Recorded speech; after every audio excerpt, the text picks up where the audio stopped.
નમસ્કાર મિત્રો, તૈયાર છો ને તમે શા માટે વનસ્પતિનું વર્ણન કરવા માટે? તમે હવે સોલેનેસી કુળનું વર્ણન કર્યું, તમને વર્ણન કરતા આવડી ગયું. તમે સૌથી પહેલા સોલેનેસી કુળનું વર્ણન કર્યું. સોલેનેસી કુળ એટલે દ્વિદળી કુળનું વર્ણન કર્યું, એનું સ્વરૂપ, એનું નિવાસ સ્થાન, એના વાનસ્પતિક અને પુષ્પીય લક્ષણોનો અભ્યાસ કર્યો અને સૌથી છેલ્લે પુષ્પસૂત્ર અને પુષ્પાકૃતિ આવે. પુષ્પસૂત્ર અને પુષ્પાકૃતિ વગર કોઈ પણ વનસ્પતિ કુળ અધૂરું છે. તો હવે આપણે આ સોલેનેસી કુળની પુષ્પાકૃતિ જોઈએ. અહીંયા મેં સોલેનેસી કુળની પુષ્પાકૃતિ દોરેલી છે. પીલુડી વનસ્પતિની આ પુષ્પાકૃતિ છે. પહેલા આપણે એનું પુષ્પસૂત્ર યાદ કરી લઈએ. તો નીચે મેં તમને એનું પુષ્પસૂત્ર આપ્યું છે. જુઓ કે ભાઈ આ પીલોડી છે, સોલેનમ નાઇગ્રમ પીલોડી, સોલેનેસી કુળની વનસ્પતિ. એનું પુષ્પસૂત્ર શું છે? તો આ પુષ્પ નિયમિત છે, ઉભયલિંગી છે, એમાં 5 યુક્ત વજ્રપત્રો આવેલા છે, 5 યુક્ત દલપત્રો પણ છે, 5 પુંકેસરો છે અને આ પુંકેસરો દલ લગ્ન છે. સ્ત્રી કેસર 2 અને જોડાયેલા છે, યુક્ત દ્વિસ્ત્રી કેસર, બીજાશય ઉચ્ચસ્થ. આ એનું પુષ્પસૂત્ર. ચાલો આપણે આકૃતિ જોઈએ, પુષ્પાકૃતિ. પુષ્પાકૃતિમાં સૌથી ઉપર માતૃ અક્ષનું સ્થાન આવે. સેજ ટપકું તમને દેખાય છે ને, એ માતૃ અક્ષનું સ્થાન. ચલો દેખાય છે કે નહીં, હું જોઈ લો. ઓકે, થોડું ટપકું તમને દેખાય છે, એ માતૃ અક્ષનું સ્થાન છે. અને સૌથી બહાર વજ્રચક્ર છે, એની અંદર આ દલચક્ર છે, એની અંદર આ પતંગિયા જેવા પુંકેસર ચક્ર છે અને સૌથી અંદર રાઉન્ડમાં સ્ત્રી કેસર ચક્ર છે. પુષ્પસૂત્રો ઉપરથી પુષ્પાકૃતિ જુઓ. ચલો વજ્રપત્રો કેટલા છે? 5. આ 1, આ 2, આ 3, 4 અને 5 વજ્રપત્ર. અને પાછા વજ્રપત્ર કેવા? યુક્ત, જોડાયેલા. આ વજ્રપત્ર જોડાયેલા છે દર્શાવવા માટે જો આવું કરવું પડે. મેં શું કર્યું? આ રીતે બંને વજ્રપત્રની વચ્ચે આવું જોડાણ બતાવી દીધું છે. એટલે વજ્રપત્રોની વચ્ચે આવું જોડાણ છે, એનો મતલબ વજ્રપત્રો યુક્ત છે, જોડાયેલા છે. ચલો એની અંદર કયું ચક્ર આવે? દલચક્ર, જે દલપત્રનું બનેલું. 5 દલપત્ર છે.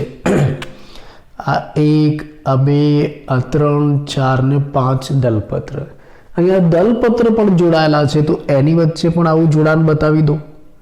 આ દલપત્રોને એકબીજા સાથે જોડી દો, એટલે એની વચ્ચે આવું યુ આકારનું મેં જોડાણ બતાવ્યું છે. પછી પુંકેસરો કેટલા? પુંકેસરો 5. આ 1, આ 2, આ 3, આ 4 ને 5 પુંકેસરો 5. તમને મેં જ્યારે પુષ્પાકૃતિ શીખવાડી હતી ત્યારે પુંકેસરો ખાલી આવા પતંગિયા જેવા દોર્યા હતા. પણ આમાં જો એ પુંકેસરોની સાથે મેં એક આવી રેખા દોરી છે, જે ક્યાં જોડાય છે? જે દલપત્ર સાથે જોડાય છે. જો દરેકમાં આવી રેખા દોરી છે જે દલપત્ર સાથે જોડાય છે. કારણ આમાં પુંકેસરો કેવા છે? દલ લગ્ન. જ્યારે પુંકેસરો જે ચક્ર સાથે જોડાતા હોય એ જોડાણ બતાવવા માટે આવી રેખા દોરવી પડે. માન લો કે પુંકેસરો દલ લગ્ન ના હોય, એમને જ હોય, તો આ રેખા દોરવાની જરૂર નહીં, આવું દોરાય. પણ એવા પુંકેસરો દલ લગ્ન છે એટલે મેં પુંકેસર સાથે જોડાયેલી આ રેખા દોરી. એટલે આ રેખાનો મતલબ પુંકેસરો દલ લગ્ન છે, 5 છે અને દલપત્ર સાથે જોડાયેલા છે. સૌથી અંદરના ભાગે સ્ત્રી કેસર આવે. આ સૌથી અંદરના ભાગે તમે જે સ્ત્રી કેસર બતાવો છો એમાં તમારે બીજાશયનો છેદ દોરવાનો. એટલે આમાં જે સ્ત્રી કેસર છે એમાં બીજાશયનો છેદ લઈને દોરેલો છે. તો આ બીજાશયનો છેદ લેવાથી તમને ખબર પડશે કે આમાં અક્ષવર્તી જરાયુ વિન્યાસ છે. અક્ષવર્તી જરાયુ વિન્યાસ. તમે બીજાશયનો છેદ લેશો એટલે એમાં કોટર દેખાશે. જો હોય તો આમાં 2 કોટર દેખાય છે. જેટલા કોટર એટલા સ્ત્રી કેસર. આ 1 કોટર, આ બીજું કોટર, 2 કોટર દેખાય, 2 સ્ત્રી કેસર. જરાયુ વિન્યાસ અક્ષવર્તી અને એની સાથે આવા ઘણા અંડકો જોડાયેલા છે. તો આ સોલેનેસી કુળ પીલુડી સોલેનમ નાઇગ્રમની પુષ્પાકૃતિ થઈ. તમને પરીક્ષામાં ફક્ત પુષ્પાકૃતિ દોરો એવો પ્રશ્ન પણ પૂછાય છે, એટલે આકૃતિ અગત્યની. અને બીજું, આકૃતિ ઉપરથી તમને નીટમાં એમસીક્યુ પણ પૂછાય. તો આ સોલેનેસી કુળ, એનું પુષ્પસૂત્ર અને પુષ્પાકૃતિ બતાવી, એની સાથે સોલેનેસી કુળ પૂરું થાય. સાથે એમાં રહેલી કેટલીક વનસ્પતિઓના આપણે ઉદાહરણ લઈએ વૈજ્ઞાનિક નામ સાથે. ચલો, મેં નીચે ઉદાહરણ આપેલા છે કે ભાઈ સોલેનેસી કુળમાં કઈ વનસ્પતિઓ આવશે.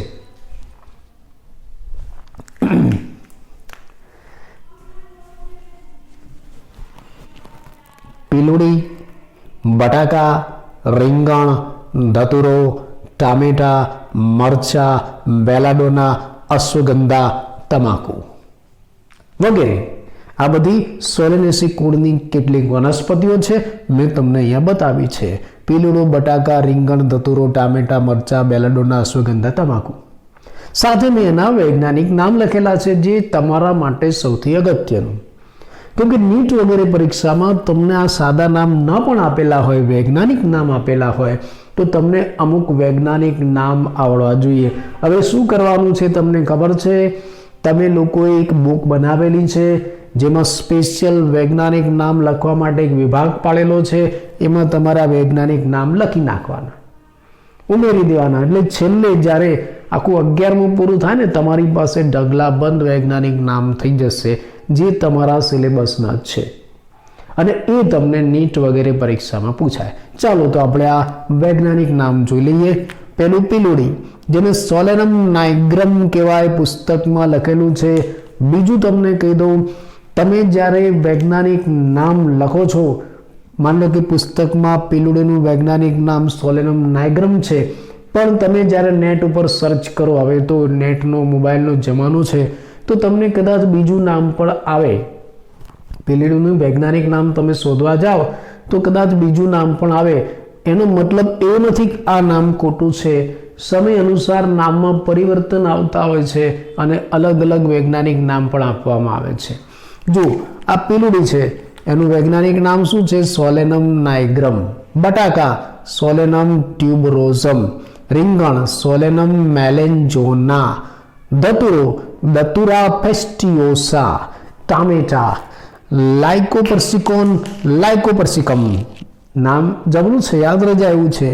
લાઇકોપર્સિકોન લાઇકોપર્સિકમ, ટામેટાનું વૈજ્ઞાનિક નામ. મરચા એટલે કેપ્સિકમ.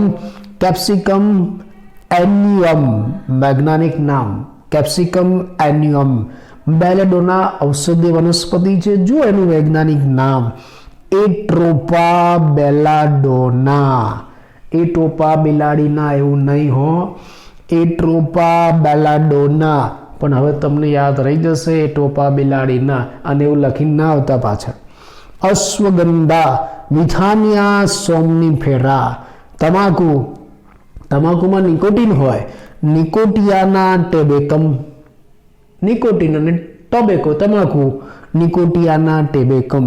તો આ સોલેનેસી કુળની કેટલીક વનસ્પતિઓ આપણે વૈજ્ઞાનિક નામ સાથે તમને બતાવી. ફરી એકવાર ઝડપથી જોઈ લઈએ.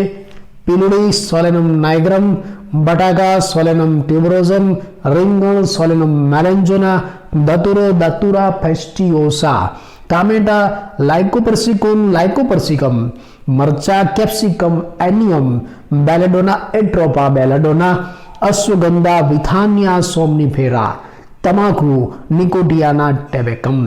તો અહીંયા ઉદાહરણ અને પુષ્પાકૃતિ સાથે આપણે પહેલું દ્વિદળી સોલેનેસી કુળ પૂરું કર્યું. ચલો આપણે એક દળી કુળનું વર્ણન કરીશું. એક પ્રચલિત જાણીતું એક દળી કુળ લઈએ. કયું કુળ લઈશું આપણે? લિલિએસી. લિલિએસી આ એક દળીનું પ્રતિનિધિત્વ ધરાવતું કુળ છે. એમાં એક દળીની બધી જ લાક્ષણિકતાઓ આવી જાય છે, અને સામાન્ય રીતે એને આપણે લીલી તરીકે ઓળખીશું. પ્રેમથી આપણે એને લીલી બોલાવીશું. તો આ લિલિએસી કુળ એને લીલી પણ કહેવાય છે. ક્યાં જોવા મળશે? સૌથી પહેલા એનું નિવાસ સ્થાન આખા વિશ્વમાં બધે જ પથરાયેલ છે. દરેક જગ્યાએ જોવા મળશે. કયા સ્વરૂપે જોવા મળશે? બહુવર્ષાયુ છોડ સ્વરૂપે તમને જોવા મળે. બહુવર્ષાયુ, બહુ વર્ષા નામની બહુ એવું નહીં, વર્ષા નામની બહુ આવી એવું નહીં, બહુવર્ષાયુ અથવા તો બહુ વરસાદ આવ્યો એવું નહીં. બહુવર્ષાયુ વધારે વર્ષનું આયુષ્ય. તમે જાણો છો આયુષ્યના આધારે વનસ્પતિને 3 ભાગમાં વહેંચી શકાય છે: એક વર્ષાયુ, દ્વિવર્ષાયુ અને બહુવર્ષાયુ. જેનું આયુષ્ય 1 જ વર્ષનું હોય એવી વનસ્પતિને એક વર્ષાયુ વનસ્પતિ કહેવાય. જેનું આયુષ્ય 2 વર્ષનું હોય એને દ્વિવર્ષાયુ કહેવાય. તો જેનું આયુષ્ય વધારે વર્ષનું હોય એને બહુવર્ષાયુ કહેવાય. એમાં એટલે આમાં જે વનસ્પતિ છે એ બહુવર્ષાયુ છોડ સ્વરૂપે જોવા મળે. ચલો હવે એના વાનસ્પતિક અને પુષ્પીય લક્ષણોની વાત કરીશું. સૌથી પહેલા આપણે એના વાનસ્પતિક લક્ષણો જોઈશું, એટલે કે એમાં મૂળ, પ્રકાંડ અને પર્ણ કેવું છે એની ચર્ચા કરીશું. ચલો શરૂઆત કરીએ એના મૂળથી. મોટે ભાગે આ વનસ્પતિની અંદર અસ્થાનિક તંતુમય મૂળ આવેલા છે. એટલે શું હું તમને પછી સમજાવીશ વધારે. મોટે ભાગે આમાં અસ્થાનિક તંતુ મૂળ આવેલા છે અને એના પ્રકાંડ કેવા છે. સામાન્ય રીતે આની મોટા ભાગની જે વનસ્પતિ છે ને એમાં પ્રકાંડ ભૂમિગત છે, નહીતર પ્રકાંડ કેવા હોય? હવાઈ હોય. બીજી બધી વનસ્પતિમાં તમે જુઓ ને તો પ્રકાંડ હવામાં હોય. આમાં મોટે ભાગે પ્રકાંડ ભૂમિગત છે અને ખોરાક સંગ્રહ સાથે સંકળાયેલા છે.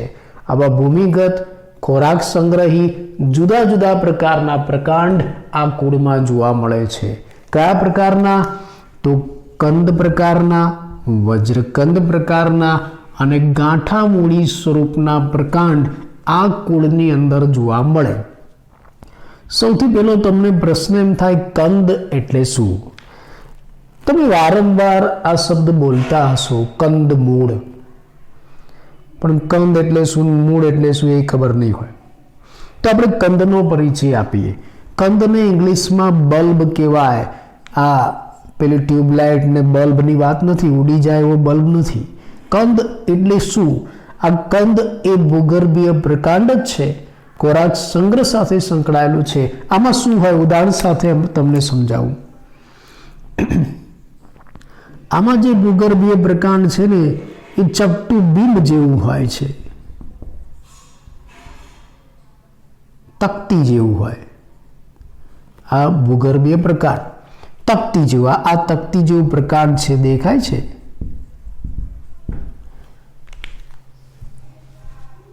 ઓકે, દેખાય છે.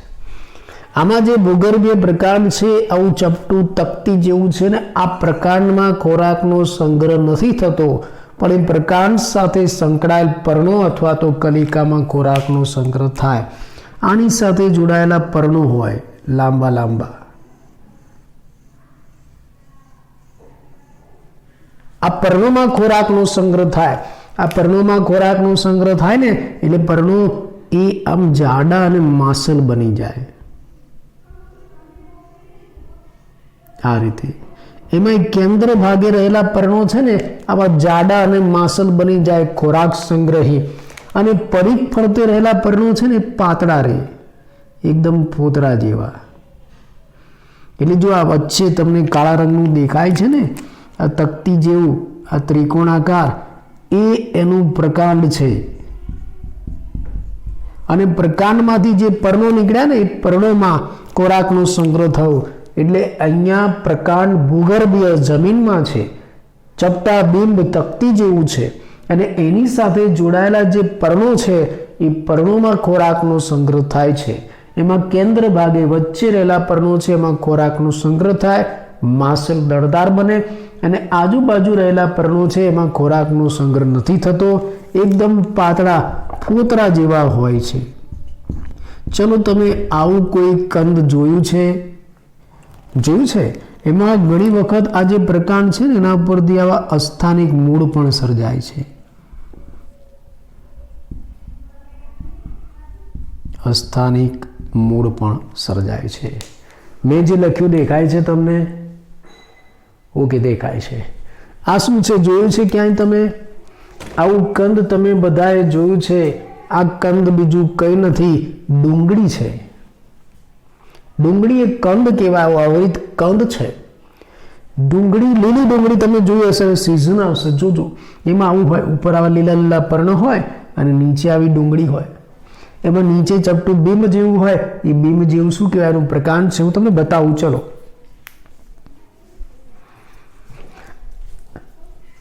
અને બીજું મેં તમને કહ્યું કે આ અંદરના જે પર્ણો છે ને માસલ દળદાર ખાવા લાયક છે અને બહારના એકદમ પાતળા ફોતળા જેવા છે. ચલો હું તમને બતાવું. આ રહ્યા ડુંગળી, બધા એને ઓળખો છો, ડુંગળીને ઓળખો છો ને બધા. આ ડુંગળી જો નીચે આ જે બીમ જેવું, એટલે મેં આવી ડુંગળી લીધી છે. નીચે આ બીમ જેવું તમને દેખાય ને પ્રકાર, આ જમીનમાં હોય, આ ડુંગળી જમીનમાં હોય અંદર. લીલી ડુંગળીને યાદ કરી લેવી. આ લીલી ડુંગળીને યાદ કરશો તો અહીંથી પર્ણો નીકળતા હોય ઉપરથી, અને આખું જમીનની અંદર હોય. એમાં આ જે દેખાય છે ને આ ચપટા બીમ જેવું, આ એનું પ્રકાંડ છે. આ રહ્યું, આ પ્રકાંડ છે. ને જો આવા રેસા દેખાય છે પાતળા, એ પ્રકાંડ ઉપરથી સર્જાતા અસ્થાનિક મૂળ છે. ડુંગળીમાં આવું હોય. હવે આ ડુંગળીને કાપશું તો તમને ખબર પડે. જો આ ફોતરા જેવા એના પર્ણ છે, પણ બહારના જે પર્ણ છે ને ફોતરા જેવા, એમાં ખોરાકનો સંગ્રહ નથી થતો. અંદરના પર્ણમાં ખોરાકનો સંગ્રહ થાય, માસલ બને. એ જોવું ડુંગળી કાપવી પડે. ચાલો આપણે કાપીએ.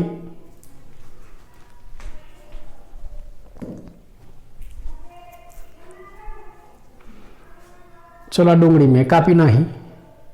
જો હવે જો દેખાશે તમને,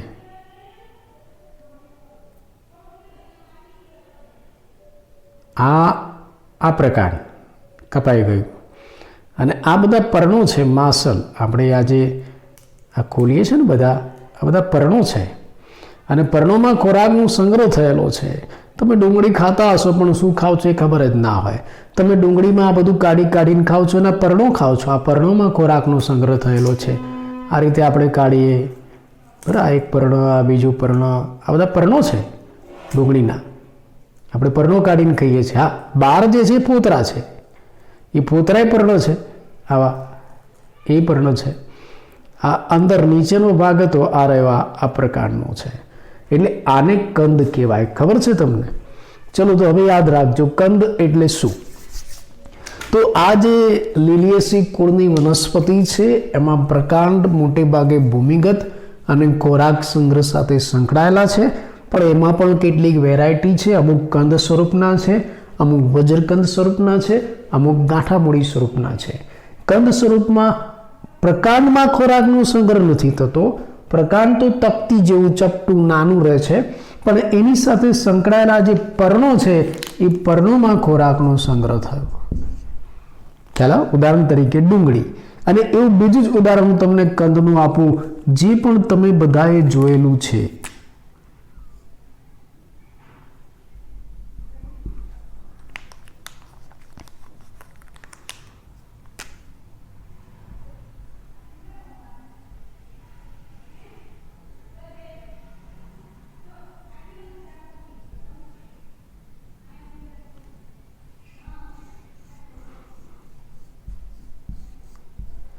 લસણ. લસણ પણ કંદ છે. લસણમાં લીલું લસણ લઈને જોજો, નીચે આવી તપતી જેવું દેખાશે, પ્રકાંડ છે. અને એના ઉપર કળીઓમાં ખોરાકનો સંગ્રહ થાય છે. ડુંગળીમાં ખોરાકનો સંગ્રહ શામાં થયો? પર્ણોમાં. અને લસણમાં ખોરાકનો સંગ્રહ ક્યાં થયો? આ જે પ્રકાંડ ઉપર રહેલી કળીઓમાં. એટલે તો આપણે શું બનીએ છીએ, બોલીએ છીએ લસણની કળી. આપણે એમ કહીએ ચલો લસણની કળી ફોલીએ, કળી નાખીએ. એ કળીમાં ખોરાકનો સંગ્રહ થયેલો છે, આને કંદ કહેવાય. એટલે આ એના ઉદાહરણ છે કે ભાઈ આ કુળની જે વનસ્પતિ છે એમાં પ્રકાંડ મોટે ભાગે ભૂગર્ભીય જોવા મળે છે, ખોરાક સંગ્રહ સાથે સંકળાયેલા છે અને જુદા જુદા સ્વરૂપના છે. એમાં પહેલું સ્વરૂપ આપણે બતાવ્યું કંદ. આવું કંદ તમારે જોવું હોય તો ડુંગળી લસણમાં તમને જોવા મળશે. વજ્રકંદ એ શું છે, આપણે એની વાત કરીએ. વજ્રકંદ શામાં જોવા મળશે? વજ્રકંદ કોલ્ચિકમમાં જોવા મળશે. આ કુળની એક વનસ્પતિ છે. એમાં શું થાય છે? એમાં ડાયરેક્ટ પ્રકાંડમાં ખોરાકનો સંગ્રહ થાય છે. આમાં પ્રકાંડમાં ખોરાકનો સંગ્રહ નહોતો થતો. એ પ્રકાંડ સાથે સંકળાયેલ પર્ણ અને કલિકામાં ખોરાકનો સંગ્રહ થયો. વજ્રકંદમાં ડાયરેક્ટ પ્રકાંડમાં ખોરાકનો સંગ્રહ થાય, પ્રકાંડ ભૂમિગત અને આમ ઊભા સીધા હોય છે. આ રીતે કે આ ભૂમિગત પ્રકાંડ,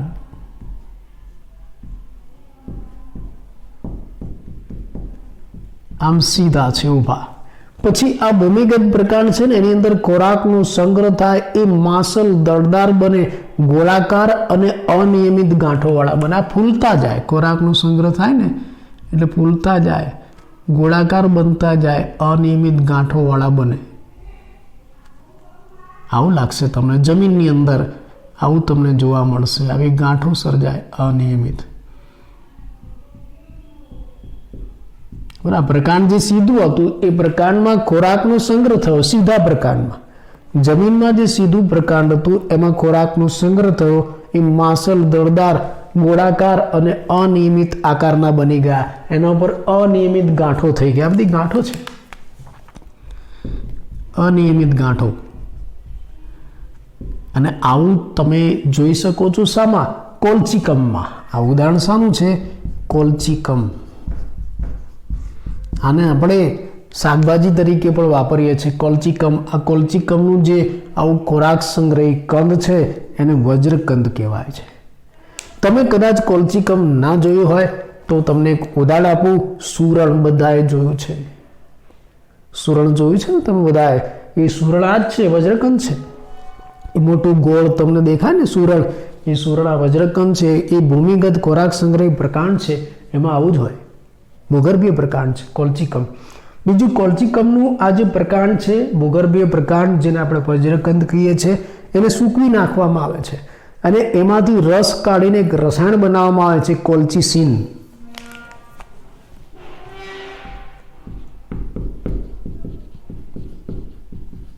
કોલ્ચિસિન નામનું રસાયણ બનાવવામાં આવે છે અને આ કોલ્ચિસિન નામનું રસાયણ, એનો ઉપયોગ કોષ વિભાજન દરમિયાન રંગસૂત્રોના અભ્યાસમાં કરવામાં આવે છે. યાદ રાખજો, આગળ આનો ઉપયોગ આવશે, એમસીક્યુમાં પણ પૂછાય છે કે ભાઈ આ કોલ્ચીકમ નામનું જે વનસ્પતિ છે એના વજ્રકંદને સૂકવીને એમાંથી રસ કાઢીને કોલ્ચિસિન નામનું રસાયણ બનાવવામાં આવે છે, જેનો ઉપયોગ કોષ વિભાજન દરમિયાન રંગસૂત્રોના અભ્યાસમાં કરવામાં આવે છે. કેવી રીતે હું તમને આગળ સમજાવીશ.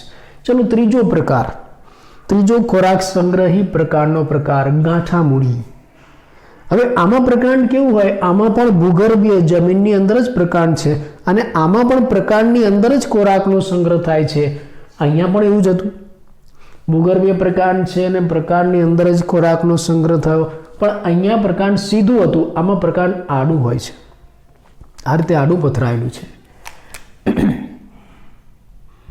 આ પ્રકાંડ છે ને આમ આડું હોય છે અને આડા પ્રકાંડની અંદર ખોરાકનો સંગ્રહ થાય છે.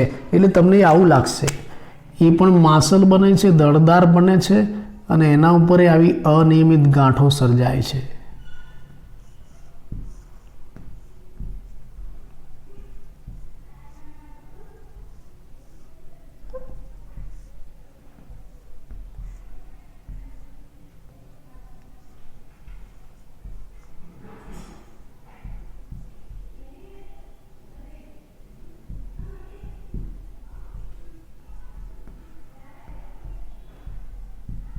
હવે ગાંઠો, આંતરગાંઠો બધું હોય છે એના ઉપર.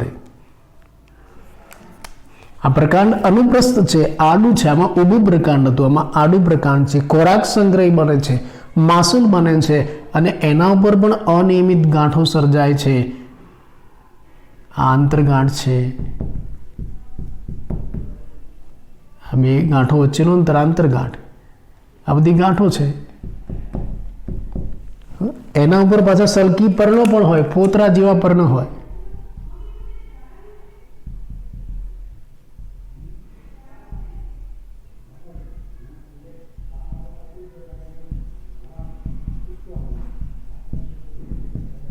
સલકી પર્ણો હોય છે, ફોતરા જેવા એના ઉપર પર્ણો હોય છે અને એના ઉપરથી ઘણી વખત આવા અસ્થાનિક મૂળ પણ સર્જાય છે.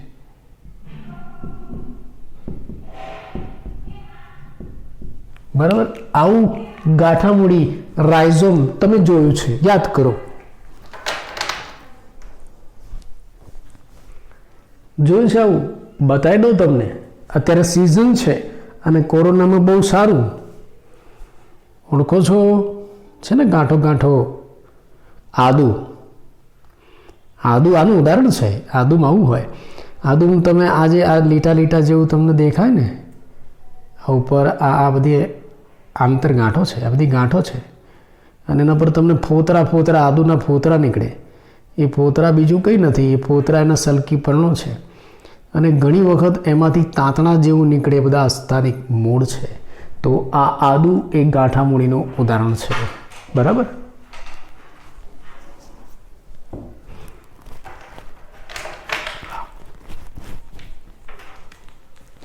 તો આ લીલિયેસી કુળમાં જોવા મળતા પ્રકારની આપણે વાત કરી. ચલો હવે એમાં પર્ણો કેવા છે ને વિશેષતા.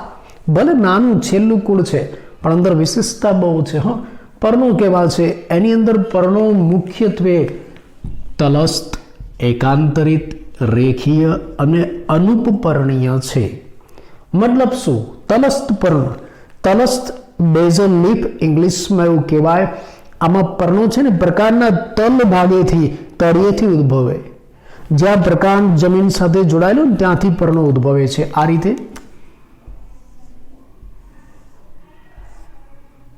માન લો કે આ પ્રકાંડ છે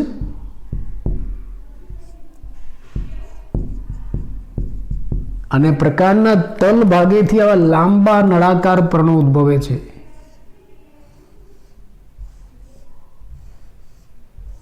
આ રીતે આ પર્ણો, આને તલસ્થ પર્ણો કહેવાય. સમજાય છે ને તલસ્થ એટલે શું? મુખ્યત્વે પર્ણો કેવા છે? તલસ્થ. તલસ્થ પર્ણો એટલે પ્રકારના તલ ભાગેથી નીચેથી સર્જાય છે અને કેવા છે? એકાંતરિત. એકાંતરિત એટલે દરેક ગાંઠમાંથી એક સર્જાય. આ એક ગાંઠ હતી એમાંથી એક સર્જાયું, આ બીજી ગાંઠ હતી એમાંથી એક સર્જાયું, આ ત્રીજી ગાંઠમાંથી એક સર્જાયું, આ ચોથી ગાંઠમાંથી એક સર્જાયું. એટલે પર્ણો મુખ્યત્વે કેવા છે? એક તો તલસ, બીજા એકાંતરિત, ત્રીજા રેખીય. રેખીયનો મતલબ શું થાય? આમાં પર્ણો છે ને આવા લાંબા નળાકાર છે. જો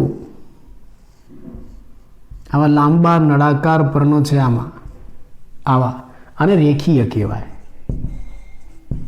લાંબા નળાકાર પર્ણ રેખીય છે. રેખીય છે એટલે આમાં શું છે? લાંબા નળાકાર પર્ણ તો છે પણ આ પર્ણની અંદર પર્ણના ભાગો તમને સ્પષ્ટ ન દેખાય. સામાન્ય રીતે તમે કોઈ લાક્ષણિક પર્ણ લો ને, માન લો હું આકૃતિમાં બતાવું કે ભાઈ આ પ્રકાંડ અને આ પ્રકાંડ ઉપર પર્ણ.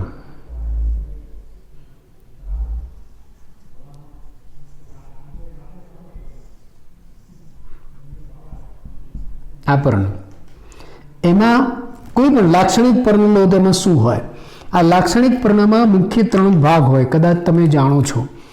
આ નીચેનો પ્રકાંડ સાથે ગાંઠ સાથે જોડાયેલો ભાગ થોડોક પહોળો હોય એને પર્ણતલ કહેવાય. પછી આ દાંડી જેવો ભાગ છે એને પર્ણદંડ કહેવાય અને આ પહોળો ભાગ છે ફેલાયેલો લીલો ચપટો એને પર્ણપત્ર કહેવાય. એટલે કોઈ પણ લાક્ષણિક પર્ણ લેશો એમાં આવા 3 ભાગો તમને સ્પષ્ટ દેખાશે. કયા? પર્ણતલ, પર્ણદંડ અને પર્ણપત્ર. પણ આ રેખીય પર્ણ એવું છે કે જેમાં આવા ભાગો નથી. એટલે રેખીય પર્ણ કોને કહેવાય? ખાલી નળાકાર છે, રેખા જેવું છે એટલે રેખીય પર્ણ એવું નહીં. નળાકાર રેખા જેવું તો ખરું જ પણ સાથે એમાં પર્ણના આવા ભાગો નથી. એમાં પર્ણપત્ર, પર્ણદંડ, પર્ણતલ જેવા ભાગો નહીં જોવા મળે એટલે એને રેખીય પર્ણ કહેવાય છે. અને આ શબ્દને તો તમે બધા ઓળખો છો, અનુપપર્ણીય. અનઉપપર્ણીય એટલે આમાં ઉપપર્ણો નથી. બરાબર? આના પર્ણની લાક્ષણિકતા ફરી એકવાર કહી દઉં, મુખ્યત્વે તલસ્થ, એકાંતરિત, રેખીય, અનુપપર્ણીય છે. શિરાવિન્યાસ કેવો છે? સમાંતર શિરાવિન્યાસ તમે જાણો છો. ચલો, આ બધા વાનસ્પતિક લક્ષણો થયા. હવે આપણે એના પુષ્પીય લક્ષણોની વાત કરીએ કે ભાઈ એમાં પુષ્પીય લક્ષણો કેવા? તો સૌથી પહેલા એનો પુષ્પ વિન્યાસ કેવો છે આપણે એ સમજીશું. આ પુષ્પ વિન્યાસ, આમાં એકાકી પરિમિત પુષ્પ વિન્યાસ હોય છે, તમે જાણો છો. હા, આ નવું ઘણીવાર આમાં છત્રક પુષ્પ વિન્યાસ હોય છે. છત્રક પુષ્પ વિન્યાસ એટલે શું? આવો જે પુષ્પ વિન્યાસ અક્ષ હોય, પુષ્પ વિન્યાસ અક્ષ અથવા તો પુષ્પીય અક્ષ, એની ઉપર છત્રીના સળિયાની માફક પુષ્પો ગોઠવાયેલા હોય.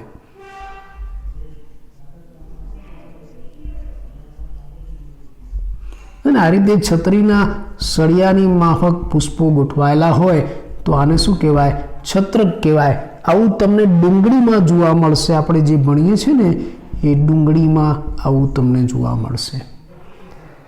તમે કદાચ ડુંગળીમાં આવું છત્રક ન જોયું હોય તો છત્રકનો એક બીજો પ્રકાર છે, તમે એ તો કદાચ જોયો જ હશે. ચલો હું તમને બતાવું આકૃતિમાં.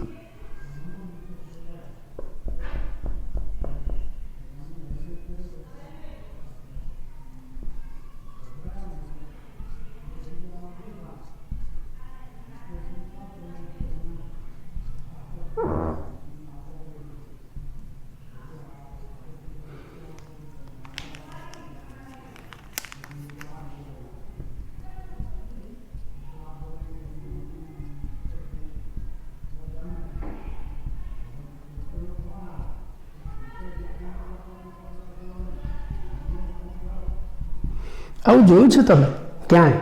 કોઈ જગ્યાએ જોયું છે? ખાધું છે આવું કંઈ? લીલું લીલું હોય આખું વરિયાળી, લીલી વરિયાળી તમે બધાએ ખાધી છે. એ લીલી વરિયાળીમાં પણ પુષ્પ વિન્યાસ છત્રક છે, પણ સંયુક્ત છત્રક. ડુંગળીમાં સાદો છત્રક છે, સંયુક્ત છત્રક. ખ્યાલ આવે? એટલે આમાં પુષ્પ વિન્યાસ સામાન્ય રીતે એકાકી પરિમિત છે, પણ ઘણી વખત દાખલા તરીકે ડુંગળીની અંદર આ પુષ્પ વિન્યાસ છત્રક પ્રકારનું છે. ઘણા બધા પુષ્પો ભેગા થઈને છત્રીના સળિયા જેવી રચના બનાવે, એને છત્રક કહેવાય. ઉદાહરણ મેં તમને પ્રેક્ટિકલી બતાવ્યું, વરિયાળીમાં સંયુક્ત છત્રક હોય છે. ચલો આ પુષ્પ વિન્યાસમાં ગોઠવાયેલા પુષ્પો કેવા હોય આપણે એ સમજીએ. પુષ્પ દ્વિલિંગી અને નિયમિત છે. પુંકેસર સ્ત્રીકેસર બંને ધરાવે છે અને નિયમિત છે. આ પુષ્પ હાથમાં લઈશું અને એના ભાગોનો પરિચય આપીશું. પુષ્પમાં મુખ્યત્વે 4 ચક્ર આવેલા હોય. કયા 4 ચક્ર? વજ્રચક્ર, દલચક્ર, પુંકેસર અને સ્ત્રીકેસર ચક્ર. પણ એક અગત્યની વાત, આમાં વજ્રચક્ર અને દલચક્ર નથી. એની જગ્યાએ એક જ ચક્ર છે. કયું? પરિપુષ્પ ચક્ર. જાણો છો ને? એક જ ચક્ર હોય અને એમાં રહેલા જે ઘટકો છે એને પરિપુષ્પ પત્રો કહેવાય. આમાં પરિપુષ્પ પત્રો કેટલા છે? 6 છે અને એ પાછા 3-3ના ચક્રમાં ગોઠવાયેલા છે. એટલે શું લખ્યું? 3+3. કેવી રીતે? તો આકૃતિ મેં બતાવ્યું છે કે અમે 6 પરિપુષ્પ પત્ર 3-3ના ચક્રમાં, 3 અંદર છે 3 બહાર. દાખલા તરીકે આ પરિપુષ્પ પત્રો છે. આ અંદરના ચક્રમાં 3, 1, 2 ને 3 અને બહારના ચક્રમાં 3, 1, 2 ને 3. એટલે આની અંદર 6 પરિપુષ્પ પત્ર છે. બહારના 3, 1, 2, 3 અને અંદરના 3, 1, 2, 3. 3 અલગ છે એટલે 3+3 એવું લખ્યું છે. અને ઘણીવાર આ 3+3 અંદરના 3 અને બહારના 3 એકબીજા સાથે ભેગા થઈ જાય છે. એકબીજા સાથે ભેગા થઈ જાય છે અને નલિકાકાર રચના બનાવે છે. ડુંગળીમાં એવું જ છે અને આ આકૃતિમાં મેં તમને એવું જ બતાવ્યું. જો આ અંદરના 3 એ આ બહારના 3 છે એની સાથે જોડાઈ જાય છે. જો જોડાયા છે ને આ રીતે જોડાઈ જાય છે અને આખી નલિકાકાર રચના બનાવે છે. ડુંગળીમાં આવું જોવા મળશે. એની ગોઠવણી કેવી? ગોઠવણી એટલે કલિકાંતર વિન્યાસ ધારાસ્પર્શી છે. ચલો હવે અહીંયા વજ્રચક્ર દલચક્ર નથી, એની જગ્યાએ એક જ ચક્ર હતું. કયું? પરિપુષ્પ ચક્ર. તો એના પછી અંદરનું ચક્ર કયું આવશે? પુંકેસર ચક્ર. કેટલા પુંકેસરો છે? 6 પુંકેસરો. અને 3-3ના ચક્રમાં 3+3. કેવી રીતે? વળી પાછા અહીંયા પુંકેસરો છે ને એ પરિલગ્ન છે. પરિલગ્ન એટલે પરી સાથે લગ્ન કર્યા એવું નહીં, પરિપુષ્પ પત્ર સાથે જોડાયેલા છે. એટલે જો 3 પુંકેસરો છે ને એ અંદરના પરિપુષ્પ પત્ર સાથે જોડાયેલા છે. બાકીના 3 પુંકેસર છે બહારના પરિપુષ્પ પત્ર સાથે જોડાયેલા છે. એટલે 2 ચક્રમાં છે પુંકેસરો 3+3 અને કેવા છે? પરિલગ્ન છે. સૌથી અંદરના ભાગે શું આવે? સ્ત્રી કેસર ચક્ર. આ જે પુષ્પ છે એમાં 3 યુક્ત સ્ત્રી કેસર છે, 3 જોડાયેલા સ્ત્રી કેસર, અને એમાં બીજાશય કેવું છે? ઉચ્ચસ્થ, અને એમાં 3 કોટરો જોવા મળે. આકૃતિમાં બતાવ્યું છે 1, 2 અને 3 કોટર. જરાયુ વિન્યાસ કેવો? અક્ષવર્તી જરાયુ વિન્યાસ. અને એમાં ઘણા બધા અંડકો ગોઠવાયેલા છે. આ એનું બીજાશય. સ્ત્રી કેસર ચક્ર 3 યુક્ત સ્ત્રી કેસર, બીજાશય ઉચ્ચસ્થ જેમાં 3 કોટરો આવેલા છે, અક્ષવર્તી જરાયુ વિન્યાસ. એમાં ઘણા બધા અંડકો છે. આ બીજાશય ફલન પછી શામાં ફેરવાય? ફળમાં. અને ફળ કેવું હોય? ફળ મોટે ભાગે પ્રાવર હોય છે, પણ ઘણી વખત અનિષ્ટલા ફળ પણ જોવા મળે છે. ભાગ્યે જ જોવા મળે, પણ હોય ખરા. ચલો, ફળ બન્યા પછી ફળની અંદર બીજ બને, અને બીજ કેવા છે? ભ્રૂણપોષી બીજ છે. તો અહીંયા આ લીલિયેસી કુળના વાનસ્પતિક અને પુષ્પીય લક્ષણો પૂરા કર્યા, પણ છેલ્લે શું બાકી રહ્યું? પુષ્પસૂત્ર અને પુષ્પાકૃતિ. આપણે જે ઉદાહરણ લીધું છે ડુંગળીનું, જેનું વૈજ્ઞાનિક નામ એલિયમ સેપા. એલિયમ સેપા. ચલો, એનું પુષ્પસૂત્ર શું બને આપણે જોઈએ. તેનું લખેલું છે BR બ્રેક્ટિએટ, નિપત્ર ધરાવે, નિયમિત પુષ્પ છે, ઉભયલિંગી છે, સ્ત્રી કેસર પુંકેસર બંને ધરાવે છે, પરિપુષ્પપત્ર પી છે. અહીંયા વજ્રચક્ર અને દલચક્ર નથી, એટલે KC નહીં આવે, એની જગ્યાએ એક જ ચક્ર આવશે. કયું? પી, પરિપુષ્પ ચક્ર. એમાં પરિપુષ્પપત્ર કેટલા? 6, પણ 3 અંદર અને 3 બહાર, 2 ચક્રમાં. એટલે શું લખ્યું? 3+3. અને પાછા કેવા છે? જોડાયેલા છે. 3+3 કૌંસમાં. પુંકેસરો પણ કેટલા છે? 6, 3 3ના ચક્રમાં, 3 અંદર જોડાયેલા, 3 બહાર જોડાયેલા, 3+3. સ્ત્રી કેસર 3 યુક્ત અને બીજાશય ઉચ્ચસ્થ. તો આ થયું પુષ્પસૂત્ર. BR નિયમિત, ઉભયલિંગી, P3+3 કૌંસમાં, A3+3, G કૌંસમાં 3, બીજાશય ઉચ્ચસ્થ. અને આ એની પુષ્પાકૃતિ. આ જે લીલિયેસી કુળ જે આખા વિશ્વમાં બધે ફેલાયેલી છે, એ ઘણી બધી રીતે આપણને કામમાં લાગે. એક તો સુશોભનમાં આપણે એનો ખાસ ઉપયોગ કરીએ છીએ. લગ્ન પ્રસંગ વગેરે, કોઈ સ્ટેજ શણગારવું હોય તો એમાં આ ટ્યુલિપનો આપણે ઉપયોગ કરીએ છીએ. વચનાક પણ સુશોભનમાં વપરાય છે. ઔષધ તરીકે કુંવારપાઠું, એલોવેરા આપણે વાપરીએ છીએ. શાકભાજીમાં આપણે શતાવરી અને કોલચીકમ વાપરીએ છીએ. વૈજ્ઞાનિક નામ લઈ લઈએ. ડુંગળીનું વૈજ્ઞાનિક નામ એલિયમ સેપા. ટ્યુલિપ એટલે ટ્યુલિપા એવું એને કહેવાય છે. વચનાકનું વૈજ્ઞાનિક નામ ગ્લોરિયોસા સુબબા. ગ્લોરિયસ અને સુબબ બંને સાથે, ગ્લોરિયોસા સુબબા. કુંવારપાઠું તમે બધા જાણો છો, એલોવેરા. શાકભાજીમાં શતાવરી, શતાવરી એટલે એસ્પરેગસ રેસિમોસસ, સ કરવાનું, એસ્પરેગસ રેસિમોસસ. અને કોલચીકમ, કોલચીકમ ઓટમનેલ. કોલચીકમ એટલે કોલચીકમ ઓટમનેલ. તો અહીંયા મિત્રો આપણે એક દળી લીલિયેસી કુળનું વર્ણન પણ પૂરું કર્યું. એની સાથે આપણો 5મા ચેપ્ટરનો અભ્યાસક્રમ પૂરો થયો. ટૂંકમાં 5મું ચેપ્ટર પૂરું થયું, કોવિડ ડિસ્કાઉન્ટ વાળું. ફરી એકવાર આ લીલિયેસી કુળ આપણે સમજી લઈએ, ઝડપથી એનું રિવિઝન કરી લઈએ એકદમ શાંતિથી. કુળ લીલિયેસી, સામાન્ય રીતે આપણે એને લીલી કહીશું. ક્યાં જોવા મળશે નિવાસસ્થાન? વિશ્વમાં બધે જ ફેલાયેલા છે. કયા સ્વરૂપના છે? સામાન્ય રીતે છોડ સ્વરૂપ છે અને બહુ વર્ષાયું છે, ઘણું જીવે છે. વાનસ્પતિક લક્ષણોમાં એના મૂળની વાત કરીએ તો મોટે ભાગે અસ્થાનિક તંતુ મૂળ. પ્રકાર મોટે ભાગે ભૂગર્ભીય અને ખોરાક સંગ્રહી છે. કાં તો કંદ સ્વરૂપે હોય, વજ્રકંદ સ્વરૂપે હોય, અથવા તો ગાંઠા મૂળી સ્વરૂપે પણ છે. કંદ સ્વરૂપે શામાં જોવા મળશે? ડુંગળી લસણમાં. વજ્રકંદ સ્વરૂપે કોલચીકમમાં જોવા મળે છે. અને ગાંઠા મૂડી સ્વરૂપે રાઇઝોમમાં જોવા મળે છે.